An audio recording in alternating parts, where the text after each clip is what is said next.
Hello, welcome to the Talking City podcast, coming to you from the Manchester Evening News. My name's Joe Bray, joined by Simon Bajkowski. A thrilling international break we have in the middle. We're in the middle of this international break. A few City players in action, a few City players injured or potentially injured that we'll talk about. We're also going to be talking some ticket prices. Got a question and answer session, and we're going to be trying something a little bit different with a, I don't know, do we call it a game in the middle, or we're going to be choosing a... It's a talking point, isn't it? Yeah. We'll leave that teaser right there. First of all, Si, enjoying the international break as ever? Yeah. Not watched a minute of football since the Newcastle game. So that completely eradicates my first question of who has impressed you and who has not in the international break. I mean, I saw a good clip of Nunes scoring for Portugal. Yeah. That sort of seemed to be kind of building on. You know, he's made a lot of runs and he's made some nice progressive runs with the ball at City, but he's not really had that end product. Mm-hmm. And certainly in the final third, he's just looked a bit wishy-washy, to use a technical term. I think there was one cross for Alvarez he did maybe against Burnley when he played very well. Yeah. But other than that, he's not been there. So nice to see him kind of maybe in, I don't know, not an environment he knows he's more comfortable in, but you know, another environment where he feels at home, scoring a goal. And it sounds like Portugal have taken the decision to rest Bernardo Diaz for the next game, so he should get another chance. Yeah. I think there was something about him maybe missing training, but Roberto Martinez has let Bernardo Silva and Ruben Diaz go, so he will definitely be on Pep's Christmas card list. Yes, Guardiola will be happy because we heard from Haaland and he said what was it? He would come after you if they got injured, and we thought Haaland might have been injured because we saw a clip of him. He came out and said, "No, absolutely not. He's fine." I think he played the game for Norway, didn't he? And played 75 minutes. If you've seen the clip for Nunes scoring, have you seen the Oscar Bob goal? Yes. Another player who sort of could do with those 90 minutes, couldn't he? And just really. I mean, I did the season ratings over the weekend, sort of so far, and just I think I put for Oscar Bob, like every time you see him, he's impressed. Yeah, and that was a lovely goal. So yeah, he has done himself no favours at all, and Nunes has done well as well, which is what Guardiola will want in terms of sort of those players around the fringe who City will need for a really demanding schedule, coming up and doing well. One thing that Guardiola won't have wanted to see is Kyle Walker hobbling off, potentially touching his hamstring. He's now out of the Belgium game for England. He said it's frustrating. He said he hopes it's not that bad. But I think Southgate came out and said, well, Walker doesn't get injured a lot, so it is a little bit of a worry, isn't it?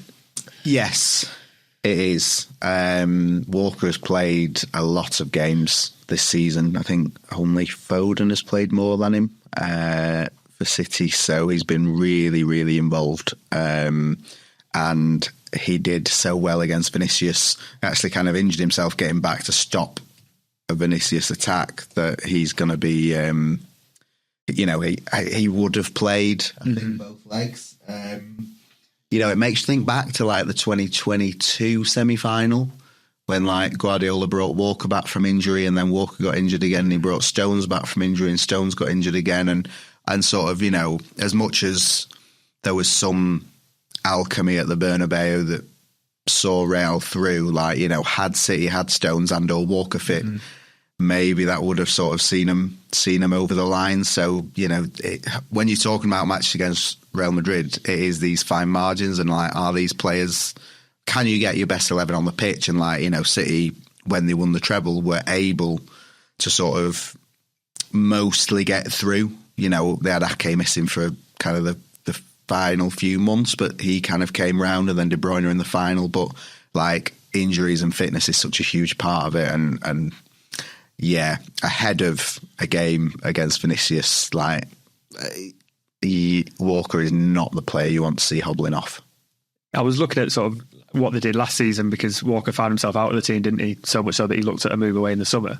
And in the Champions League, in the both legs of the quarter-final, in the final, I think the second leg of the last 16, Walker didn't play.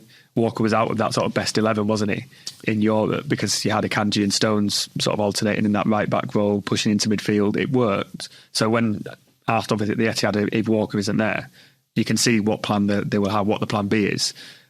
But in that same run, Walker plays both legs against Real Madrid, and City get through because he mostly wins that battle against Vinicius. So you can see them getting through the Arsenal game. Yeah. But it's the Real Madrid one if Walker's out for a longer period. Yeah, I think that's it. Akanji is very good, and also kind of City in the earlier sort of infancy of the Stones role. Stones was playing right back and coming in last season. And that by the time it got sort of Bayern away, it kind of morphed into Stones playing centre-back.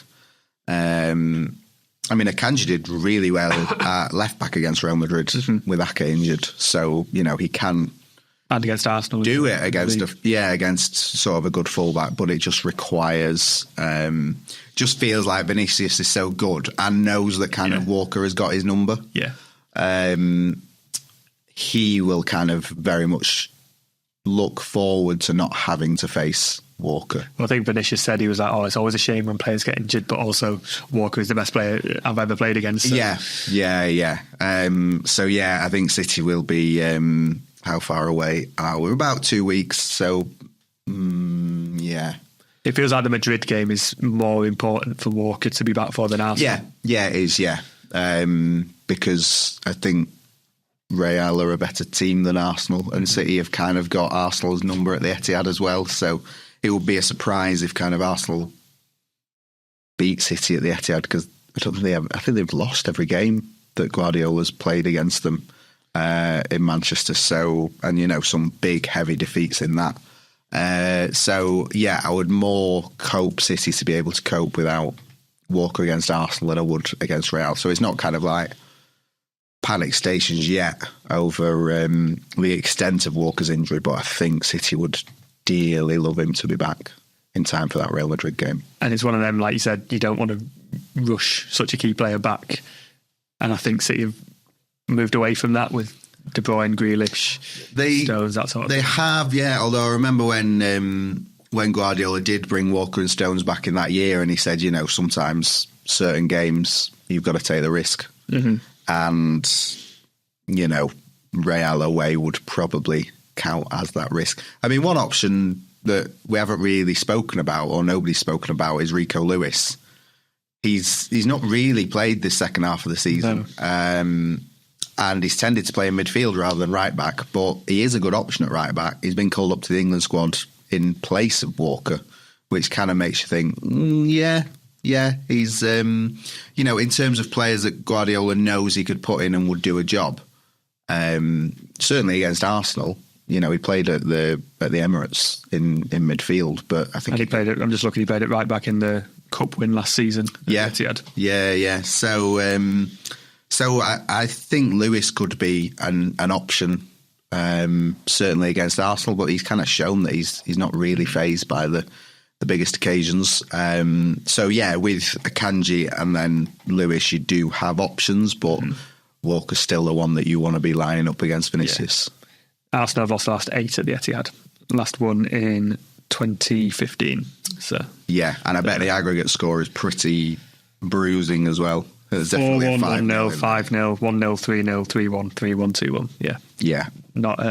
Not very good for Arsenal. So another round of games what we're expecting. I think this is where we're going to see the players doing what Guardiola said and be sensible with your minutes, and international managers are probably going to say, right, we'll play you for the first game, but not so much the second one. Yeah, but even, it depends on the players. Haaland lost his fitness last year when he stopped playing while the World Cup was on. He played 75 minutes in the Norway game against Czech Republic at the weekend, and if he does play another 60, 75 minutes, that's maybe no bad thing as long as he comes through unscathed. I think it's just about being sensible, and the national team managers will not want their players arriving absolutely knackered for the international tournament. So in the same way that they have to hope for the goodwill. You know, it's a relationship where it should be mutually beneficial, because you do need to work with each other. So I think City will be very unlucky to suffer any issues in the next round of games. There you are, heard it here first. No further injuries in the international break. The international break is a good time to sort of bury bad news, and we've seen a bit of a controversy with sort of new season ticket prices, which were quietly released on email to season ticket holders and then buried in the website. The headline news is an average 5% rise across the board, which follows a similar rise every year for the last few years.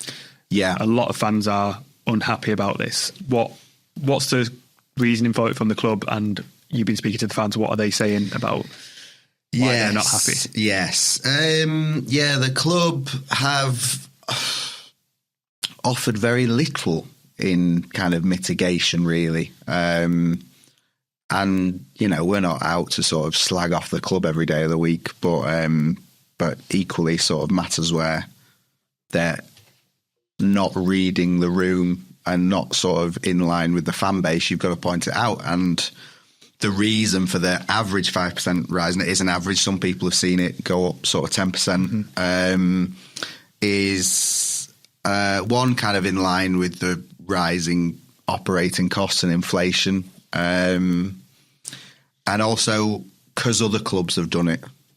Other clubs have done it, so we've done it. You know, I don't think it's any secret that sort of, you know, Ferran Soriano and the people in charge of generating money at City sort of think that you should pay incrementally more. It's not a surprise that City have raised season tickets again, because they have been doing sort of 8 or 9 times out of the last decade. So it shouldn't be that much of a surprise. But the COVID year was the only year that... Yeah. But nobody really notices in year one, and people say, oh, it's only 30 quid, it's only 50 quid, it's only 70 quid. And then year two, and by the time you look at it, sort of in a decade, it's doubled or it's gone more. It's more than doubled, and the club do need to generate money, but I think kind of the headline news from it is that all 4 City supporter groups, who are in no way kind of united or on the same page about everything or official. More about different motivations, haven't they? Yeah, so we've got the official supporters club, who sort of mostly revolve around tickets. We've got City Matters, who are the official kind of group who liaise with the club on all things, all fan issues. We have the 1894 group, who are the supporters who sort of like to take care of atmosphere and banners and those kind of things. And then we have the MCFC Fans Food Bank Support Group, who are a group of fans who raise money for local food banks and sort of have their local community at heart. They have all slammed the decision and called on the club to rethink their strategy. City Matters came out and said we opposed it at the time when it was put to us. We've not been listened to. All 4 groups are saying you need to listen to us, please, and rethink it, because you don't need it. You know, City's revenues are publicly available, and they trail pretty significantly in matchday revenue to Tottenham, Arsenal, United, and all these teams who they're saying are raising season ticket prices because of the nature of the stadium. You know, Old Trafford's got loads more seats, Tottenham's got loads more seats, and is a much more modern stadium. City have a lot of season ticket holders. They've got 36,000 as opposed to Liverpool, who've got 25,000. So Liverpool can charge sort of individual tickets and make more money than City fans can from the season ticket holders. And the worry from the fans is that season tickets are going to be priced out, and individual matchday tickets are going to come in. And that's not to say we don't want any new fans, but it is a problem when you've got sort of the club and the manager demanding atmosphere and wanting the atmosphere maintained, which is what you wrote last week. Like, you cannot, well, it is a blatant contradiction to have the manager saying we need this atmosphere and the club saying we're going to make it much more difficult to retain this atmosphere by pricing fans out of who make the seats, atmosphere. who make the atmosphere. And also, I think there's the sense that sort of the North Stand is coming, and there's a lot of arguments going on behind the scenes about the North Stand and how sort of, I think the chairman had said he wants a blue wall. Will they get that, or will there be a lot of hospitality? We've not been able to get a number on how many season tickets there will be in the North Stand, how many hospitality tickets there will be in the North Stand. So there's no doubt that the North Stand will bring a big chunk of matchday revenue that City are missing. So why not sort of, the increase you're going to get from this 5% rise is minuscule. Yeah. Generally, but also in comparison to the North Stand, which is coming in for 25, 26. So, I mean, I never get why clubs sort of raise prices the way big clubs like City, like if they had frozen tickets, the goodwill they would have got from fans would have encouraged more fans to spend more on a match day, to have that extra drink at the stadium, or to buy a shirt, or to buy a programme. Well, this is it, when you get the fans who are paying one-off, the sort of tourist fans, and I don't want to annoy Postecoglou because he gave me a very good answer on that, and they are valuable fans in themselves, but when you get fans who are coming for a one-off, they're going to go to the club shop and buy a shirt, buy a scarf, like you say, programme, all these stuff that gets extra money. So it's not just that you can charge more for the ticket. Yeah, and you can charge more. And the club know this, right? Because they lowered the the criteria for the Real Madrid Champions League game at home last season. Mm-hmm. You didn't have to have as many loyalty points as you would normally have to buy a ticket, and that Real Madrid game became the record sort of retail revenue taken on a match day. Mm-hmm. So they know it, and they've been to the Far East in summer, and they've had enormous sort of sales from midweek on those match days. Those match days were all record sort of numbers again, and so they know that they have this global audience, right, who want to come and want to spend that money, and they should embrace it. You can't say no, we're going to keep this to only people who've been at Main Road can be at the Etihad. But there's a way to do it, and at the minute, the way City are doing it is out of step with how all four supporter groups who have never previously come together on an issue have said, no, this isn't right. And we wait and see if there are any changes, but I don't think anyone's got any hopes that there will be any change. It's tricky because that Real Madrid game, you've just used that as an example of the revenue that they can get, and for making 1 point, you've got Real Madrid and Marca and loads of players saying that was the best atmosphere they've ever played in. And you have loads of fans saying that. I disagree. I thought it was loud. Yeah. But I thought it was loud in more of a way of sort of a pre-season game. Right. When like people are cheering action. Yeah. And City did really well in that first half and blew Real away. Yeah. So the atmosphere was amazing. You would hope there was a good atmosphere. But I think the atmosphere for the Arsenal game and the Bayern game before that were more kind of like visceral, intimidating against the opposition. It was proper more of a City stronghold. And you do notice, don't you, in Champions League games or Cup games where there aren't as many season ticket holders, that there are more people down at the front taking selfies and clearly just being in the club shop. Yeah, and certainly the Real Madrid game, it was just awash with people who had, bought the club shop on the way into the stadium. And signs saying, can I have your shirts? And it feels... I spoke to the 1894 group, and they said it's the battle for the heart and soul of the club. Mm-hmm. And that feels dramatic, but it also feels like we're at that point. And it's not just City, it's like every major club is having the same discussions this season. I've seen sort of discussions around atmosphere at the Emirates and Anfield and all these places. But it does feel like the City need to find the balance, and they know they need to find the balance, but at the minute where they think the balance is not where all the fan groups think the balance is. And I wrote at the weekend, like, City's logic for justifying the club is the same as the logic for going into the Super League. It was like, all these other clubs are doing it, we can't get left behind. Mm-hmm. and you sort of say, well,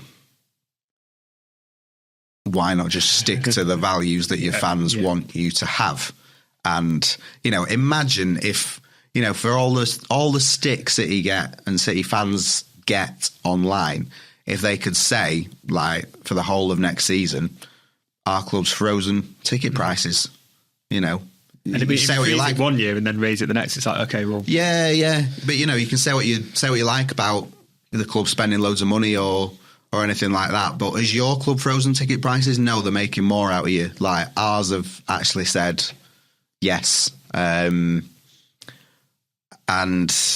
it just gives a sense that fans are listened to, because there's been plenty of people, we have to say, who have said, "What's the big deal?" Well, I was just going to say this on... Get on with it. On the comments on our articles on Twitter, there is a significant proportion of responses that say every business is raising the prices, City aren't immune, City have just won 5 trophies, it's the price you pay for success, that sort of thing. And I think you can't ignore that is a view of the fan base. No, that's perfectly legitimate. And, the people, certainly in the US, who sort of like, why are people complaining about these prices? Like, it's far more elsewhere. And it's true, but also, just because some people don't mind paying an extra £20 a year or £100 a year doesn't mean that everyone should. And just because that doesn't bother you in a cost of living crisis, it might bother, the person that sits next to you. And then your experience is worse than it would be because of that. But that is how kind of, I don't think, sort of, if me and you thought it was an issue but no fans did, then it wouldn't be an issue. Yeah. But you've got to take the temperature of the fans, and football clubs play on the loyalty of their fans. Yeah. And they really they need the fans. You pick up the programme every week and a line from Guardiola saying, we need you more than ever. Yeah, you are how important to us. And that was one of the other fan groups who said, when we came back from COVID, it was just so important to us. Football without fans is not the same. And then you're trying to price those fans out or get them to pay more to watch the same product. And it's just, yes, football is a business, but football makes a big deal about being a special business and sort of the special relationship it has with supporters. And I think if football clubs show an ignorance of their supporters, they just ignore everything they're asking for, then it doesn't look great. And it's not come out of the blue. It comes on the back of concerns about the North Stand. There's a lot of people, City Matters included, who've been driving sort of the club to publicly acknowledge the problems that supporters face in Istanbul, because, there are a lot of issues, and the club have done work behind the scenes, but they've never actually come out and said, our fans should have been treated better. Yeah. Fans want the club to stand up for themselves, to stand up for them, just as they stand up for the team and the club and support the team and the club. And, it's got to be a two-way street, and this, with season tickets, has kind of shown that City aren't in listening mode at the minute. It feels like the fans are starting to sort of stand up and say, no, we're getting taken for a bit of a ride. We've got this, we had the Community Shield, the Wembley tickets, which isn't necessarily a City issue, but it's a fan issue, and the schedule that the Premier League have just released we don't know whether City go to Brighton on the Tuesday or Wednesday a week before. I think fans are starting to stand up and say we need better treatment. So it's interesting, and I feel like on its own this rise is just okay. Everything's rising, prices are rising everywhere, but it's the wider context, isn't it? Yeah, the Community Shield was fascinating. Yeah, tens of thousands of season ticket holders boycotting the game because of the kickoff time. And City still sold 30,000 tickets. From a club that in previous years couldn't sell out when they wanted to, sold out when a lot of the fans didn't want them to. A lot of fans wanted there to be a sizable gap in that support so that they could say, look at what the schedule is doing. No, City sort of made it so that a lot of new people could, not new supporters, but people who weren't used to going to games could go, and they enjoyed their first game, and there's nothing wrong with that. But the atmosphere was dead. No chance. We were sat on the City side of the stadium, didn't hear a thing. No. Players were confused. Compared to the FA Cup final. Different final. Game, obviously. Yeah. Same venue, just months earlier. Yeah. And that is what you risk. And, and then if Pep is unhappy with the atmosphere on that day and comes out and says, well, why is this the case? Then you say, well, your bosses have made it unaffordable. Yeah. For the people who would make the noise. So it's always interesting that I think Pep's had to work very hard to get that relationship with the fans when he talks about atmosphere, and he's put his foot in it a couple of times, and I think there's sort of an uneasy compromise has been reached, but it'll be interesting if he is asked about this. I think so, and you should never forget that like Pep is kind of has tunnel vision with these things. Mm-hmm. Like it's easy to tell Pep wants more from the Etihad, it must be quiet. It's like, no, he wants more from Erling Haaland, and he's just scored a hat-trick. Yeah. Like, he constantly wants more and more and more. And he's not prepared to listen to sort of the compromises or the reasons around it, because why should he? It's not his job. I was just going to say, it's not really his job to think about how much a pint of beer costs. But equally, he is spokesperson for the club, because it's not like Ferran Soriano is going to come and do a press conference, or Khaldoon Mubarak is going to do a press conference and explain. That would be fantastic. Perfect, yeah. But when Pep deflects and says, ask them, it's like, well, you can't, because they don't want to speak about it. Why don't they want to speak about it? Who knows? But, all we're left with is they don't. So we have to ask Pep. And, he is in this position where he's asking for more, but his employers are taking away more at the same time. So it's a really difficult position. And as much as it was kind of put out in an international break, it's been done before the biggest home game of the season. Yeah. Like, what a way to unite the fans you before. Call it for unity. Yeah. Creating a bit of a division there. It'd be really interesting to see. I think if maybe there was more time, there might have been a few signs in the crowd that sort of showed how unhappy the fans are about the situation. But, it's a really interesting issue, and it's complicated. Yeah, and there's so many contradictions. Yeah, and it's not just City, it's everyone. Yeah. But, you can't ignore how angry a lot of City fans are about this. I think, if you do feel strongly about this, let us know. If you want us to keep on banging the drum, we know that fans feel strongly about it. So. Yeah. Or if you think we're talking nonsense. Absolutely. As we say, a lot of the comments are, what's the problem? So. Yeah. But, it will price out some supporters and,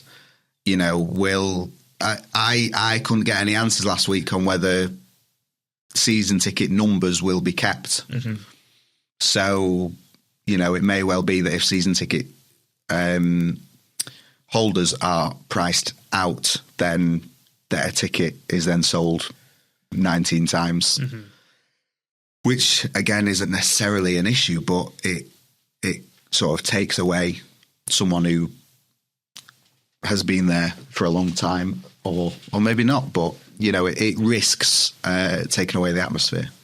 Let's leave that there. I'm sure we will come back to this issue because people are still talking about it. We'll be back after a break for something a little bit different.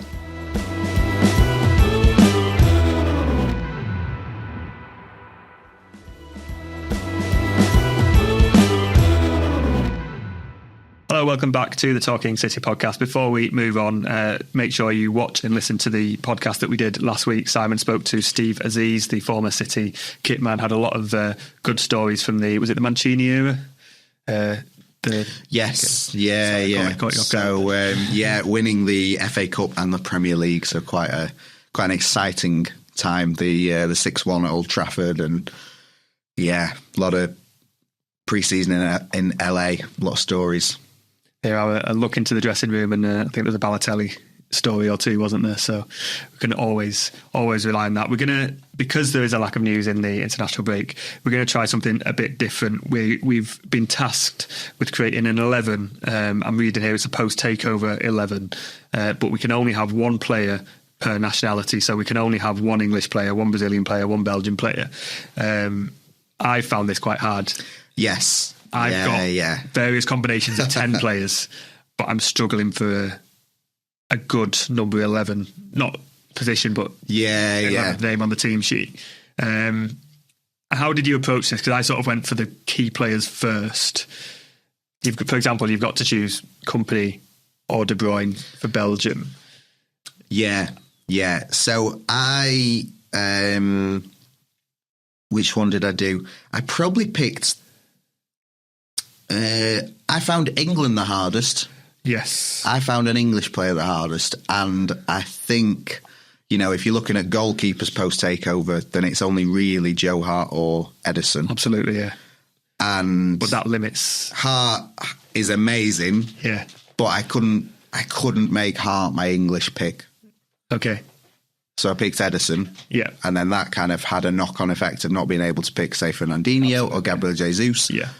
But it meant... And then you can't... If you don't pick Fernandinho, you can't... You've got to pick Rodri, but you can't pick David Silva. Correct. Yes. Yeah. But I couldn't have Hart as my English. So you went Ederson. So I went Ederson, okay. Yeah. Literally, I've got Joe Hart and then I've crossed it out and I put Ederson because I've tried to work it out. I put Walker as my English pick because right back is a bit of an issue. You've got Zabaleta, but then you can't pick Aguero, and I think Aguero's got to be in there. Yeah. See, I've gone for Zabaleta. Okay. Which might be a bit of a cop-out of not being able to... So another starting point is I thought we have to be 4-3-3. Yes. The best formation of the era. Right. Is kind of the Pep 4-3-3. So I went for that, and...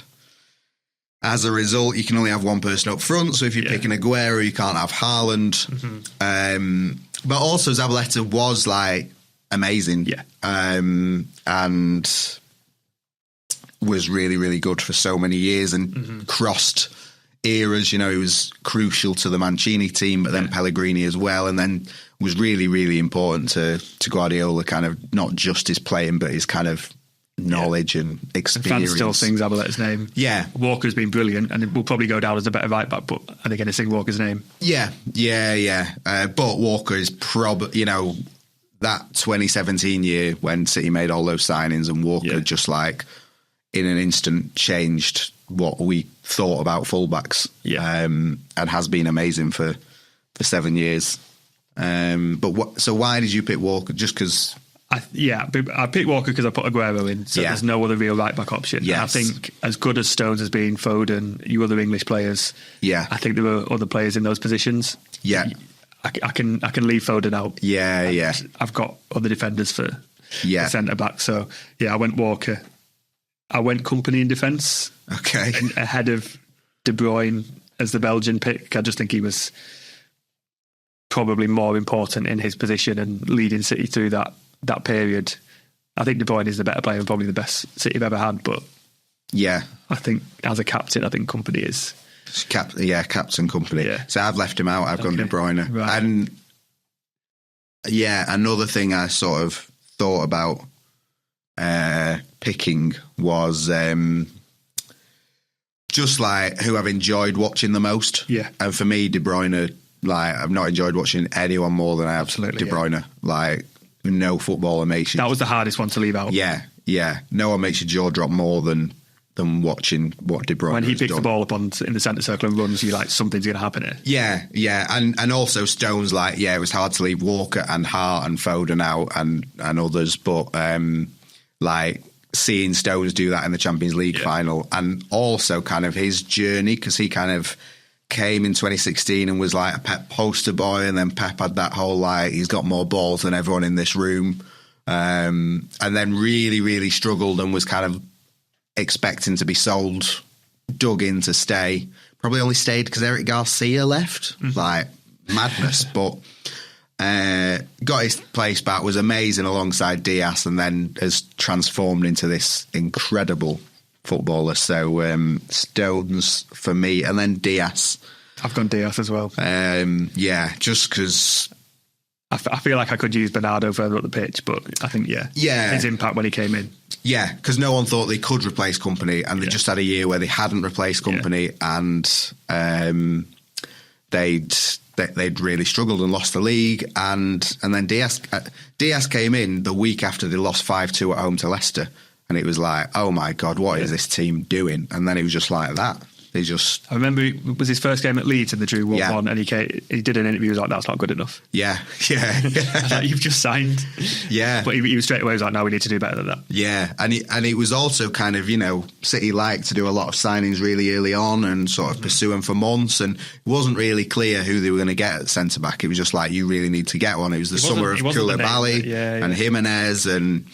Was Koundé on the list as well? I think so, yeah. And then I think it was partly to do with Benfica dropped out of the Champions League in qualifying when they sort of were expected to go through, and it was suddenly like, we might be able to get him for a bit cheaper. And it was about 64 million, something like that. With Otamendi going the other way. Yeah, it was a club record at the time, but his impact was sensational. And then his impact last season for those final 4 months was epic. When you sort of imagine a player doing something, a trademark action, his is throwing himself in front of a shot that's destined for the back of the net. And PSG where he just threw himself in front of everything. Yeah. And even the Champions League final when he comes off Ederson and he like heads it wide, and it could have gone anywhere. It could have gone straight back past Ederson into the net, but it was just like an amazing moment. So I've got Ederson, Zabaleta, Stones, Diaz, and you've got Ederson, Walker, Diaz, Kompany. Right. Who's your left back? I've gone Ake because there's no other Dutch player really. Yeah. It was another nationality that I could fit in. And I can't think of many other left backs. We know left backs being a big issue. Yeah. See, I've gone Clichy. I thought Clichy as a French person, but also it's not like I'm freeing up a French spot. Or a Dutch spot elsewhere in the team. So. Yeah.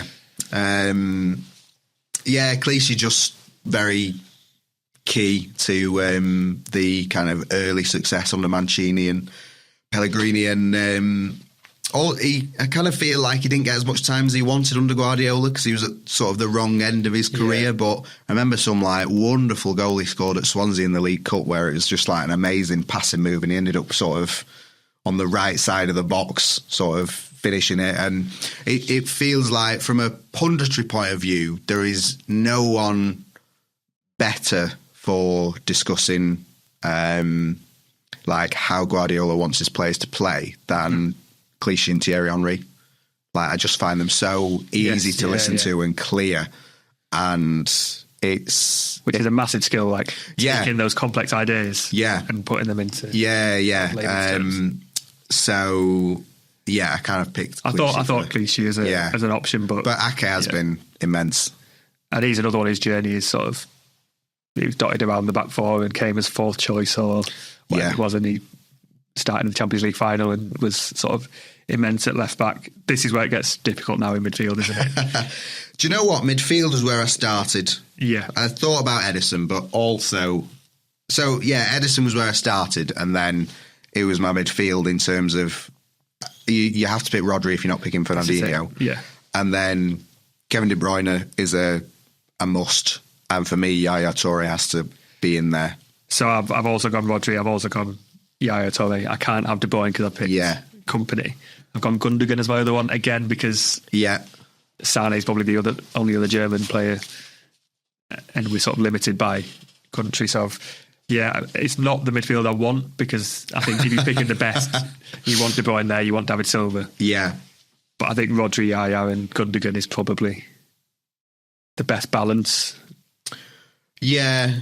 I mean, Rodri's doing a lot of running for De Bruyne and Toure, but think how many goals De Bruyne and Toure are scoring. And Toure, again, was so incredible in terms of, just so many seasons, the number of goals and great goals and assists he scored. Obviously, the 2013-14 season was probably his high point, but just a phenomenal footballer. And then, he had his issues with Guardiola, but still kind of made himself relevant in that era. And was part of the first wave of players that came and were written off as rubbish signings. I feel like Paul Merson's critique of Toure does the rounds a lot. Yeah.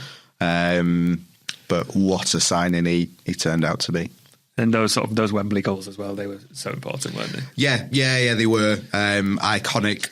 Although Gundogan's Wembley goals were also pretty good. But the different end of the spectrum, isn't it? So Toure got City from want to be winning these titles to getting them to a position where they believed that they could. Yeah. And Gundogan came on the journey halfway through start of Guardiola's reign and then got them over the line to become exactly where they wanted to be. Yeah, and he was brilliant in the running last season, but also as captain. He'll go down as the guy that lifted the Champions League trophy for the first time, and it was his kind of, quiet leadership, but being eager to say things when is needed to. Back to that Southampton League Cup game last season that Pep went mad at the players. Gundogan came out and did media afterwards and said, we've not been on it. We've not been good enough. Something's missing. He was the one that was happy to put into the wider world that everyone needed to up their standards. Yeah. And he has been a big miss this season. Absolutely. I'm not going to lie, I'm looking at this team and I think your team is beating mine just for the balance of it. Up front, you've not gone Aguero. I've not gone Aguero.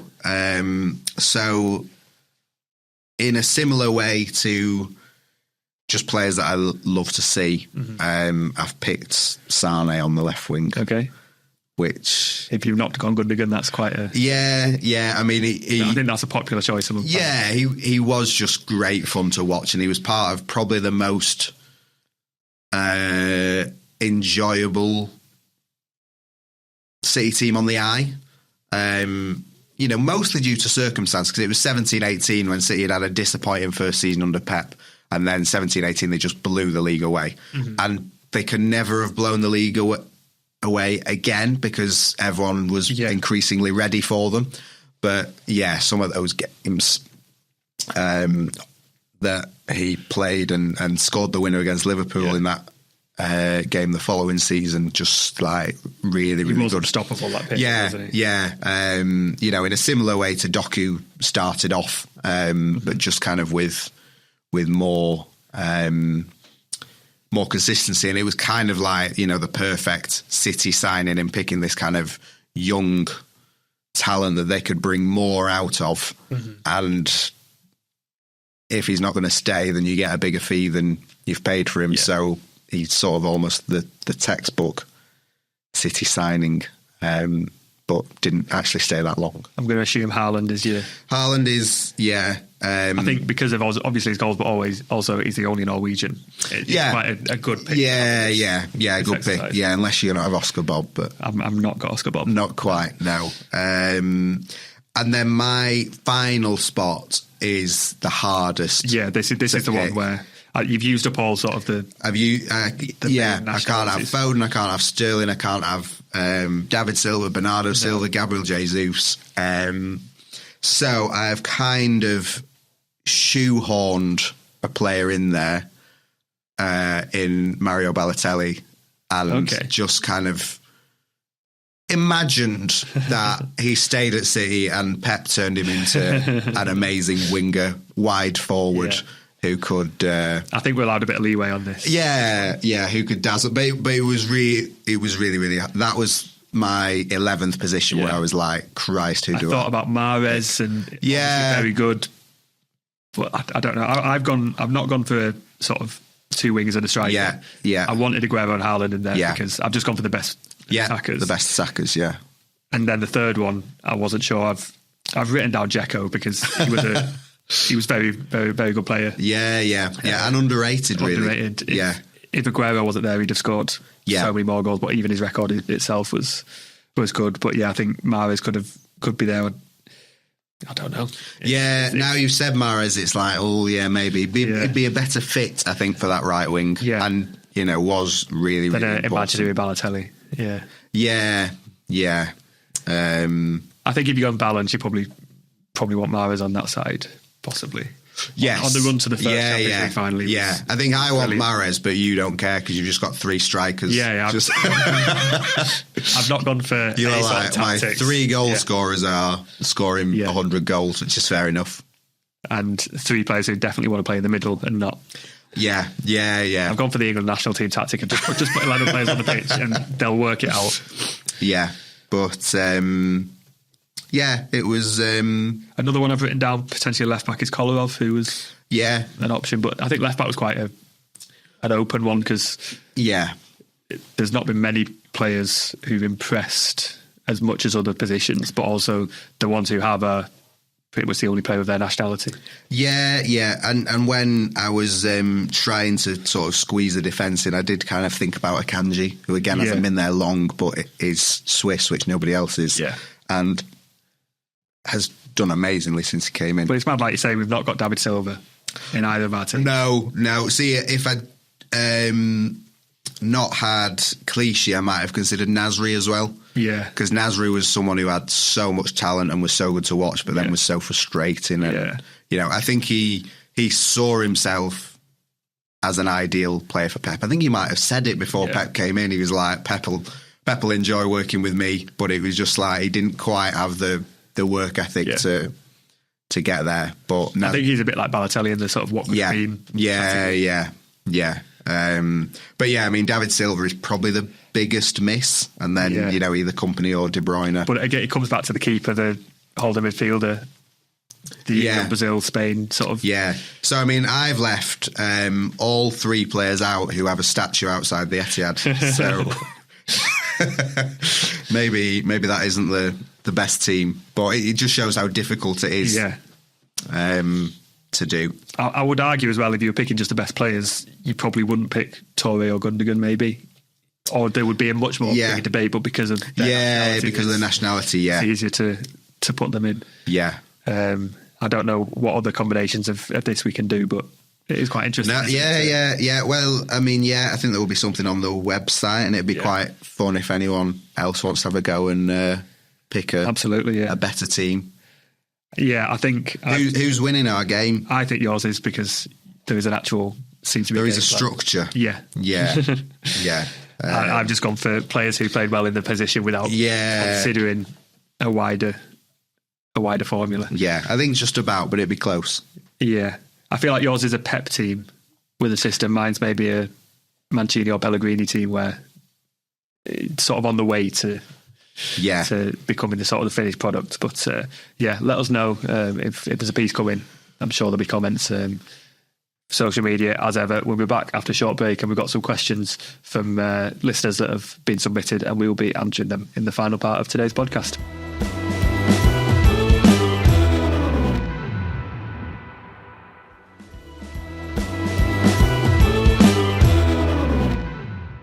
Hello, welcome back to the Talking City podcast. We've discussed the international break, ticket prices, and our 2 interesting teams of 1 player per nationality. Now we put a call out for some questions, and we've got a few. I was expecting a lot of football questions, but quite a few about industry questions, industry and our jobs and stuff. Yeah. Derek has not one from Jim Mullen, is there? Who? Never heard of. First is from Derek, and so I was right in at the deep end, but it's a question that we get quite a lot. Yes. Is what are the MEN doing to close the gap on more United coverage over City? City are the treble winners and World Club champions. It feels like they're second-class citizens to United in the paper and online. I think it comes down to numbers, doesn't it? We are always banging the drum for City. Yeah. The basic truth of it is more people read United. Especially online. I think you should split online and paper, though, because I think there's even coverage of the clubs in paper. It has been. And, the print team are certainly very proud of the fact that there is that. There will always be, there's 3 pages on United, there'll be 3 pages on City or 4 and the 4. Standalone products when City win a big trophy. I can't. Are really good. Yeah, so many standalone products that we've done, and it has been. I think online, I think there are more stories around United. I think there are more news stories around United. They are a bigger club. Yeah. There's more noise around United because they've had success in the past. Yes. So you have a lot more voices. Sort of, you have a lot more United voices talking about United. I don't really think you have that with City. Yeah. In terms of ex-players and... Yeah, and I think, I'm not sure the City fan base sort of cares for any old sort of commentary on City. Do they want to know what Simon Jordan thinks about City? Do they want to know what Gabby Agbonlahor thinks about City? I'm not sure they do. So I feel like fewer things are written about City than United purely because of that.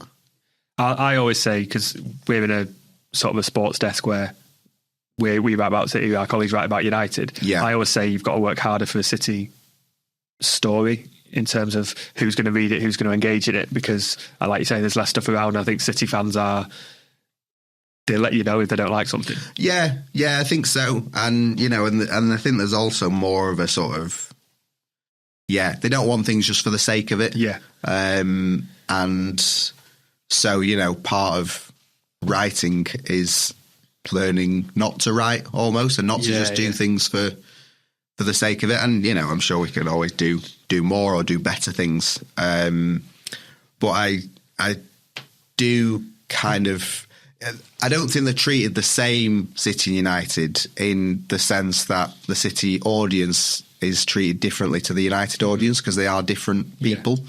We're not saying, oh, well, this is how all United fans think, so we're giving you all the same stuff on City. I think there's a bit more, it's just catering for a City audience rather than catering for a... And our United audience we've got a lot of UK fans, but a lot of international fans as well, so it's right for them as well. Yeah, and, and people interested in different things, but... there's always a big bump in the paper whenever City do well. Yeah. Because a lot of City fans go out and buy the paper when they win the cup final or when they win the Champions League or anything like that. And we're always open to suggestion of things we can. Was it close the gap or something like that? Yes, close the gap. Yeah, close the gap. Mind the gap. Knock United off the perch. On things that we can do. But I think there is always kind of an even spread in the paper, and then online there's just more noise around United, and more United fans want that. I won't name the website, but there's a website I've seen sort of all weekend. It's just been doing stuff around like 115 charges and expulsion, and taking like really niche stuff like the opinion of one randomer who no one cares about and using it to make like 8 articles that say City could get expelled. What could happen if City get expelled? What could the punishment? And it's like, well, on that we're trying to make sure that we don't we don't want to sensationalize it. We don't want to write things for the sake of it and or things, it's kind of, I think there's a panel piece gone out this morning actually around FFP with an Everton and a Forest writer, and the point I've made is that we are sick to death about writing about City and their charges when there is nothing new. No. It's just that other fans go, what about City, and drag in City every time there's sort of a cough and spit with their case, and it's just like, we just kind of, we appreciate that the City fan base don't need to have it all shoved down the throat because they're better read and better sort of informed about the situation, hopefully because they've read some of our stuff, than, MPs in Nottingham who are writing letters to Parliament or the Premier League going, well, what about City? It's an interesting one, isn't it? Because you've got to balance, like, if there is an update, I think it's legitimate to say what is developed as City, but the answer is always the same, isn't it? And I would encourage everyone to read the piece that you've written of just the sort of question and answer. This this is the truth and this is what we know, and the answer is we know very little. Yeah, and I was thinking about this earlier, and the charges are always in my head. But I remember speaking to, say, Kieran Maguire and a few other people at the time, and like on the day, because the day when it broke was massive. Yeah. And no one knew anything. It was all like, oh, and I remember speaking to those people, and I remember like Kieran Maguire saying like the Premier League got this completely wrong. They've laid so many charges down. Yeah. Like it's going to take ages. It's going to be a massive pain for everyone. It's going to be strung out, and like they are really serious charges to prove, and you've got to have like it's going to be really hard to prove them. And you know, I was just thinking before, like I hope, you know, all those people that had those thoughts at the time, because I didn't necessarily have them because I didn't know enough about them, but you know, Kieran and others are more educated and able to pick up stuff quicker. Like I hope they're really happy with their takes from that opening sort of day and for those first hours, because they were spot on, and it hasn't really moved on since then. It remains the case, or has remained the case since the 6th of February 2023. And if it's taken 3-4 months to hear Everton, Forest, will be Leicester, going to take a lot more to hear 115 charges. Yeah. But the 115 charges is an area where, you know, I think it's very easy if you don't write a lot about City to sort of come in and mention it. But, you know, if we're following the team for every match, like it is not, you don't need to mention 115 charges because Phil Foden's put the ball in the net past Brentford, and fans aren't talking about it. No, it's not really like everyone's consumed by these charges. They're just like ethereal. It's like the UEFA ones. Like we didn't really know anything or think about it. Even the hearing was obviously behind closed doors. Yeah, the only time we could offer an update was when the verdict was announced. Yeah. But I would like to think that the coverage of the Premier League charge has been better than the UEFA one was because of the because of the context of the UEFA. And because, you know, we have that cast verdict to go off and things like that. So, you know, the 115 charges is an example where I would like to think that, we're maybe not writing as much as other places about it, but what we're doing is pretty comprehensive and sort of the right amount that people want to read about. The facts, not the hysteria. Yeah. There we are. It's quite a long-winded answer to your question, Derek. Mohammed from Oldham says, hi, Joe and Simon, I'm a big fan of the podcast. First of all, how did you get into your career in journalism? And then how do you find travelling with City and being away from home? And another question, how do the players react when they see you on tour or at games? Now, the players often act with a bit of disdain, don't they, when we're in a mix zone and we have to sort of ask and beg for 5 minutes at a time. Some of them are polite, some of them are quite funny with it, others just, especially if they've not played well, just blank you. And some are better than others. But it's... You've got some, like, I always find Walker and Stones are ones who, if they don't want to speak, they'll at least make you laugh about it. So you're like, oh, go on then. And then you realise they've just fobbed you off. And Bernardo. I feel like it is very different now than it maybe was even 5 years ago, because the international commitments that these guys have to do. International broadcasters, like the broadcasting commitments that they have to do are so much, like you don't see it, but after a game, you know, you might watch the game on telly and Haaland does BT, and then that's that. BT, TNT now. But Haaland will do TNT, and then he might go off and do 20 other international broadcasters. So by the time he's walking past us and just wants to go home, well, that's another excuse. I've done 20 interviews. Exactly. And you know, I don't blame anyone who has already done 20 interviews and doesn't want to stop to talk to me. I don't blame anyone who's done none and doesn't want to stop and talk to me. But it's I think you do get a bit of credit for sort of being regular and seeing their faces more often than other people. And I know, you know, we've certainly had... There have been times when players have wanted to say something and they've chosen to say it in front of people that they know a bit more, even if, you know, it's still pretty distant. But there are some who are not rude, but blatantly don't want to talk. Yeah. And again, that is up to them. Yeah. It just means that they never get above a 3 in the player ratings. I won't name the player, but there was one who at a Champions League away game walked past us because he had to, and then shuffled behind the advertising boards to avoid us. So he fulfilled his commitment of walking past us and saying that he did go into the mix zone, but then did not want to speak. And I mean, it's one of them. You just played a big game. You want to talk to your mates. You want to go home. Yeah, and also, you don't really need to say anything. No. And it's almost like an inconvenience if they say anything and then something gets flagged up to them being like, why is this in the papers or why is this on the back pages and things like that. And I've had, instances where not necessarily players, but staff who you speak to, then you write up what they've said and then, I didn't realise it was going to be done like that. And, because they can't control it. Yeah. Whereas if it's broadcast as well, what they say on camera will stay on camera as long as it's not clipped or anything like that. But,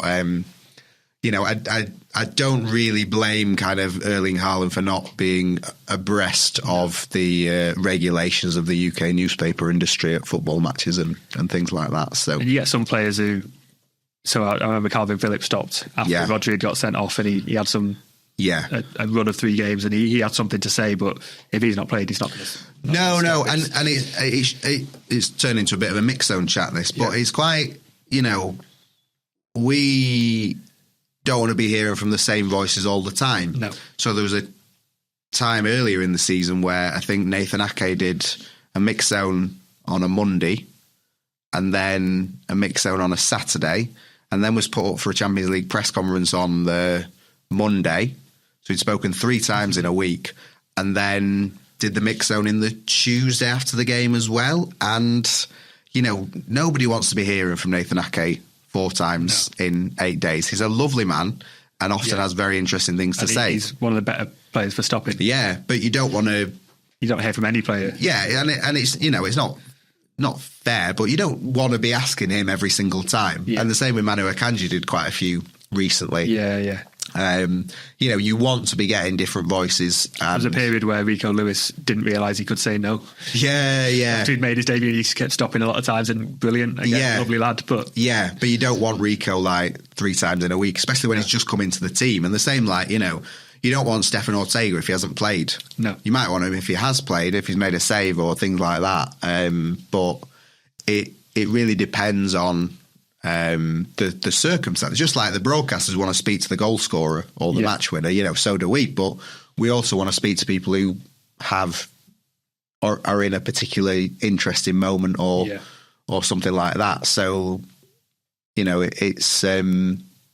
there's not really a science to it as such. You've just got to ask every player and get ignored. And part of the question says, how do the players react when they see you on tour or at games? I find away games, they're a bit more open to step in, partly because all of them have to walk past and also because they appreciate you've come a long way. And on tour as well, you get a lot more access and they acknowledge that you've gone to America or Japan or whatever. And home games, they're not... and it's similar to broadcasters, they know that what they're going to say is not going to be twisted. Like if they see a familiar face in an unfamiliar environment, they're more likely to come. But also, away games or tour, they're only going to the team bus. Yeah. Whereas at home, they've all got family and friends up in the boxes who they want to see and get home to. Whereas it doesn't matter as much to them if they're speaking to us for 5 minutes rather than waiting an extra 5 minutes on the team bus. So... Yeah. I think I might be wrong, but I think the only time Jack Grealish has stopped in a mix zone was in Houston last summer or summer before. He's only stopped on tour, so he stopped in Houston and he stopped in last summer, did he? Japan or Hong Kong. So that I don't think he's ever come through at City because he probably goes up to his box. But that is an example of a player who rarely stops. I don't think Haaland has again stopped apart from his debut in Green Bay. No, well, Haaland was going to speak. It's a funny story. Haaland was going to speak in Istanbul after winning the Champions League, and he was waiting, and there was sort of like, there was like a podium that they came out to in front of a desk, and we were all sort of waiting to ask questions, and he was waiting very patiently at the side for Rodri to finish talking, and a few of us were like, Haaland's here, like, you know, come on, scored the winner, but and others kept asking Rodri so many questions that Haaland eventually just gave up and walked off, and it was like, oh no. One of those chances where, like, normally we'd be delighted to speak to Rodri, the guy who scored the winner in the final, but we were like, come on, give us Erling. So yeah, but again, Haaland probably does 3-4 times as many interviews as any other player, sort of with other commitments all season. I've never seen a scrum like it in Green Bay, and he just played his first game, scored, and it was, I think the UK media only got one question from one journalist, and it was just international media all over him. And it was like, this guy's a superstar. And I saw all the other players very happily walking by in the background, and there were so many little things, like they were all catching up with Leroy Sané, and there were so many things going on behind me. I wasn't even looking at Haaland. I was seeing all these players delighted that they didn't have to speak to us. We've gone on quite a bit of a ramble here, so we're not going to get through all of them. I'm sure we can save some of these questions for later. Quick one to end. Amir's from Sydney, working away in Australia. Thanks for listening. He says, what do you think City will realistically win this season? I hear talk of a double treble, but I want your unblinkered view on it. Can we do it? Oh, I think can they do it? Yeah. But will they do it? Yeah. I said this last hour, I think they'll win 2 of 3, and I think that, I don't know, I think they'll win the FA Cup. Yes. Yeah. And then I think the Premier League is very, very hard to win. I'll have a better idea of that after the Arsenal game, I think. I think Arsenal is the big one. I think if they win that, their chances of winning the league go up by about 20-30%. Yeah. If they draw, even then, it's reliant on other teams. We've seen the schedule. If they draw, they could be. If they draw, will they be 3 points behind Liverpool with worse goal difference? Possibly. I think. The schedule means the FA Cup means you're going to have a game in hand until probably the last week of the season. I think they're going to be chasing until that sort of last week, where they'll almost certainly have to go to Tottenham. In the penultimate game. Win there for the first time in the league. Yeah. I think we could see FA Cup and Champions League, but not Premier League. I mean, we could. They're banging it for all three.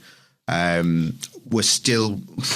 I think the hardest obstacle in the Champions League is Real Madrid in the quarterfinals. Yeah, I don't think they'll fear Arsenal or Bayern Munich. It'll be very difficult if they get there. But and like Rodri said, having the second leg at home is going to be so important for both quarter and semi. The Premier League it is just the schedule and the fact that Arsenal and Liverpool are so good, and City haven't beaten either Arsenal or Liverpool, but also sort of any of the top five. You know, if City beat Arsenal and Villa in the space of 4 days at home, then they're bang up for it. But, you know, Brighton away after the FA Cup final, you feel a bit uneasy about. Tottenham away probably in the last week of the season, you feel uneasy about. Forest away, they've got a point to prove now. They're fighting relegation. They didn't win last season. It's a lot of just difficult ones, aren't they? Yeah. And, you know, Liverpool, the quadruple dream is over, and the Europa League, people are saying, oh, you know, it completes the set for Klopp. But, like, does anyone care about the Europa League? Like, does a big club care about the Europa League? I'm not sure City will want to win the Europa League before Guardiola leaves, because they'll want to be in the Champions League every year. So Liverpool, I think the big one for Liverpool is the Premier League, because then they can say, oh, well, Klopp's won 2 rather than just 1. So, and obviously Arsenal are absolutely desperate to win their first after falling at the end last year. So it feels like the odds are most against City in the Premier League. Yeah, and I also think obviously they could win every game and not win the title, but it's out of their hands a bit, and you've got Brighton who've got to play the 3 title contenders, I think. Yeah. And Tottenham Villa. do. Yeah. To Villa as well. Villa play at least 2 of them, yeah. So there you are. there are other teams who could play a big part. Which is what Pep always says. You've got to respect the other teams in the competition and things like that. But from a purely numbers point of view, you have to get the better of other teams over 10 games rather than it'll be 5 in the Champions League to win it and 2 to win the FA Cup. So I think we're confident they'll win at least one. Yeah, I think so. Just don't know which one. Yeah, and that probably moves on to another topic which we could go on and on about, is what is a successful season for City. But let's save that. We'll save that for later. We've run out of time, and unfortunately we've run out of time for a question from Michael, who says, Simon, where do you get your wealth of knowledge from? We can't go into that, I'm afraid. You're a joy to listen to, says I wonder Michael. if that's sarcastic. We'll see. Is that your alter ego? Yeah. Submitted a question. Thanks for joining us. We'll be back before the Arsenal game to preview what is a massive game in the title race. You know the deal. Like and subscribe. Follow us and wherever you listen to your podcasts, and on YouTube. And we're on social media as ever. Thanks for joining us, and we'll be back before the end of the Arsenal game.